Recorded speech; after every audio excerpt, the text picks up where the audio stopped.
que nous aurons dit Malou Malou, parce que je vous dis, Malou Malou sera à la base de tout ce qui va arriver parce qu'il ne fait qu'exécuter ce que Kabila est à tête de lui dire. Je suis désolé. Vous avez attendez, pourquoi je vous dis ça? Quand le premier a dit que les élections auront le deuxième tour, aux choses au second degré, Kabila l'a dit et Malou Malou est venu proposer dans son histoire là-bas. Donc il n'a fait que reprendre ce que l'autre a dit.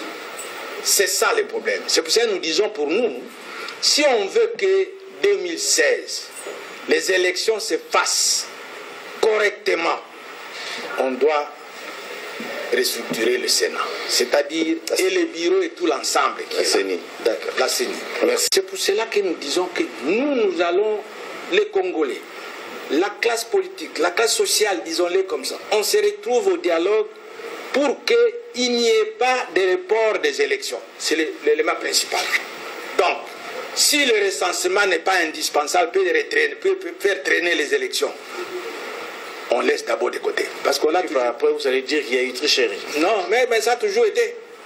Et c'est pour cela, ça c'est la première chose. La deuxième chose, c'est de dire qu'il n'y ait pas de tricherie. Nous devons nous mettre d'accord au départ des fichiers électoraux, des fichiers, des CENI, des membres de CENI. C'est de part et d'autre, même du côté de l'opposition, il y a aussi tricherie. Vous voulez que quelqu'un qui n'est pas à la gestion, il va commencer à tricher aux élections comment?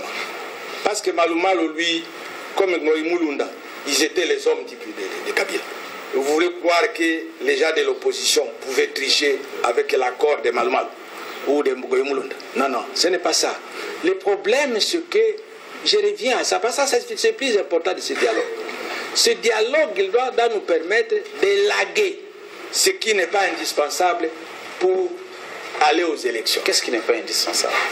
Le recensement, par exemple. Le recensement. Actuellement, parce que le recensement, si on le fait, vous connaissez comment le fait. Moi, j'ai été là quand on a fait le recensement de 84.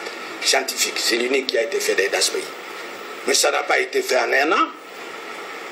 Parce qu'il y aura des gens qui vont aussi contester à l'Est là-bas, qui vont dire qu'on me dit, moi je ne suis pas congolais. Et ça s'est passé en 84. Des gens qui ont tabassé les gens qui faisaient les recensements. Donc nous disons ça.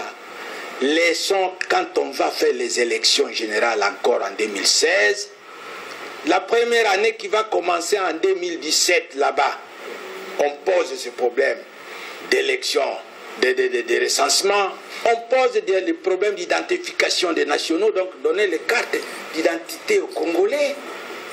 Mais il ne faut pas aller attendre à 2 ans de la fin du mandat, et vous savez que les recensements vont prendre plus que 2 ans.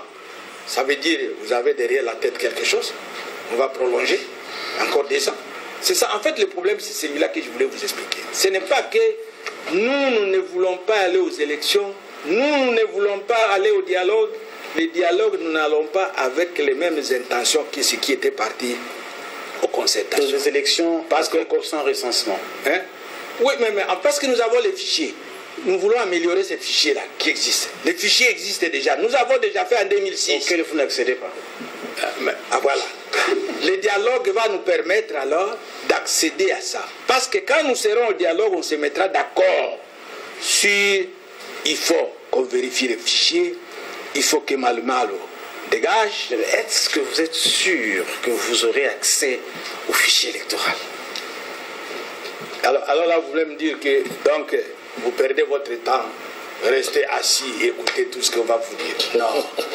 Sinon, alors, nous n'aurons pas à nous battre comme ça. Nous passons notre temps à vous expliquer ce que nous voulons faire, tout en sachant. C'est une bataille. C'est une bataille que nous sommes en train d'engager. Ce n'est pas un jeu. Nous disons que si ce dialogue a lieu, c'est ce qui va se faire. Il y a encore notre problème. Vous avez parlé également de la restructuration de la CENI. Oui.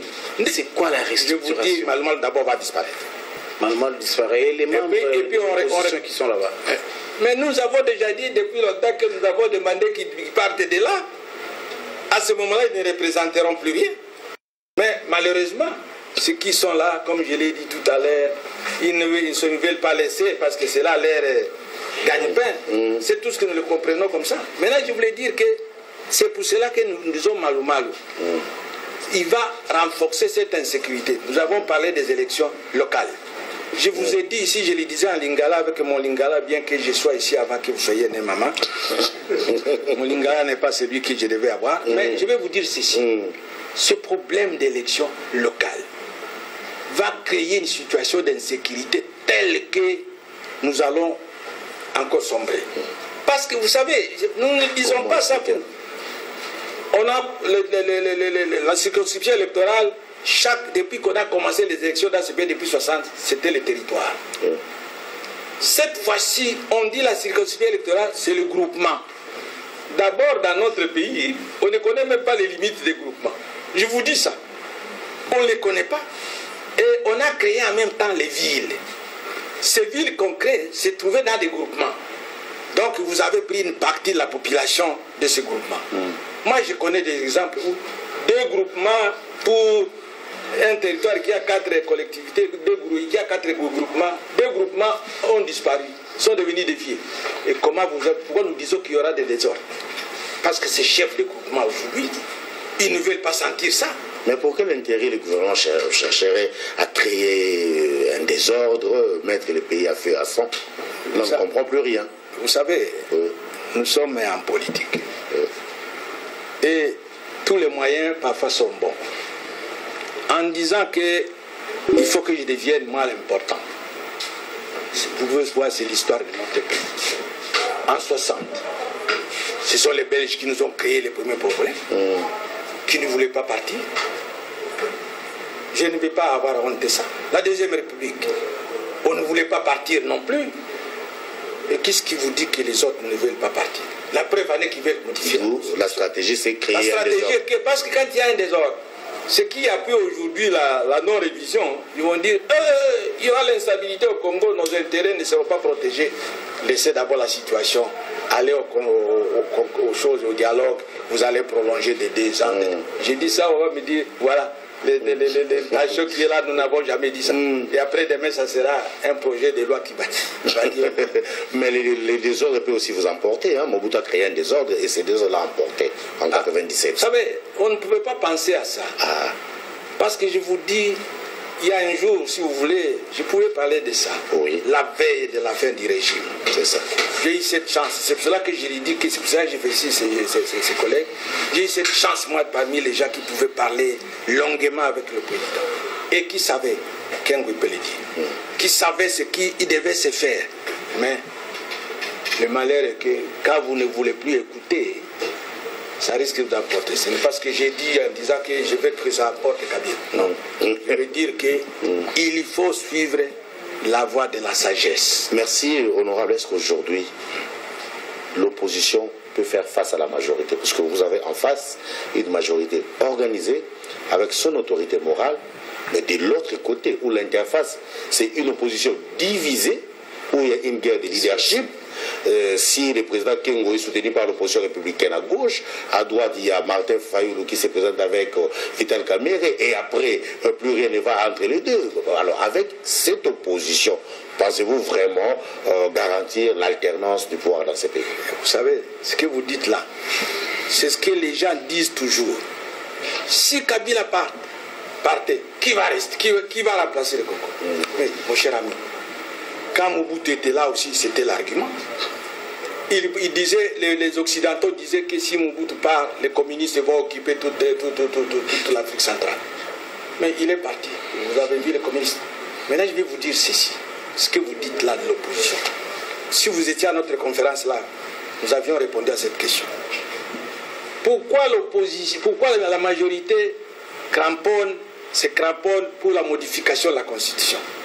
Parce qu'eux non plus n'ont pas un candidat autre que Kabila qui est là-bas. Et Kabila, on sait pourquoi il peut se faire élire. Mais si c'était, je vous dis ceci, est-ce que l'opposition peut nous dire si Kabila n'est pas là? Et si je dis si Kabila, parce que lui, il est au pouvoir là. Si Kabila n'est pas là, en 2016, on respecte la Constitution. Et vous êtes certain qu'il y a quelqu'un là dans la majorité qui peut... Mais répondez par rapport à ces désordres observés au niveau de l'opposition. L'opposition n'est pas organisée. Non, c'est vous qui le dites. Capable de se trouver un porte-parole. Je reviendrai au porte-parole. En 2006, il y avait combien de candidats? 30 et 33, je crois. Mais moi, je vous ai dit ce qui est vrai, parce que moi, le cardinal et tout, moi, j'ai toujours sa déclaration, avant qu'il meure en Belgique. Il y avait 33. Ça n'a pas empêché qu'on puisse élire un de l'opposition. En 2011, il y avait 11 candidats. Oui. Et tout le monde le sait. Je vous l'ai dit que Kabila n'était pas élu. C'est ce qui dit qui était élu. Permettez-moi de le dire, bien qu'il était un grand qui nous a combattu en deuxième république, ici je parle au nom de FAC. Mais alors, à partir de ce moment, pourquoi vous voulez croire que ceux qui sont en face de nous là, ils seront capables du jour au lendemain de trouver quelqu'un qui va nous battre ici? Non, il n'y a pas. Je reviens à le porte-parole du gouvernement, de l'opposition. Apparemment, le mot gouvernement vous vient à l'esprit à chaque 2 minutes. Hein. Non, ne vous en faites pas, parce que dans notre pays, nous ne sommes pas habitués à parler porte-parole de l'opposition. Nous sommes habitués à parler porte-parole du gouvernement que nous voyons tous les jours à la télévision. Je voulais dire en ce qui concerne porte-parole du gouvernement, de l'opposition. Si vous lisez la loi, vous verrez qu'il était dit d'abord au départ qu'un mois après la formation du gouvernement, il faut qu'il y ait ce porte-parole-là. Or, je vais vous donner la position de FAC. Pour le moment, ce n'est plus une préoccupation. Vous savez, nous avons une opposition plurielle dans ce pays. Une opposition qui n'est pas telle que vous trouvez en Grande-Bretagne, il y a 1 ou 2 partis qui sont en opposition. En Belgique, c'est la même chose. Aujourd'hui, c'est le Parti socialiste qui se trouve dans l'opposition. Nous sommes pluriels. C'est-à-dire que quand vous allez désigner ce porte-parole-là, vous n'êtes pas certain qu'il va commencer à exprimer notre point de vue, nous, de FAC, par exemple. C'est ça. Ni des autres. Alors nous estimons que chaque fois qu'il y a un problème important qui se pose, comme celui de la révision constitutionnelle, nous l'avons fait. On s'est réunis ici au CEPARTI. On avait fait une déclaration pour me donner une position. Vous allez être notre porte-parole aujourd'hui. Il fait ça. Parce qu'il y a beaucoup de divergences. Chez nous, les partis politiques, ce n'est pas en fonction, aujourd'hui vous trouvez les mêmes partis politiques qui ont les mêmes idéologies d'ailleurs, qui devraient fusionner, qui ne le font pas. Alors là, nous évitons ça. La politique du ventre. Ah, ça c'est vous qui le dites. Merci, Denis Boko. On évolue toujours.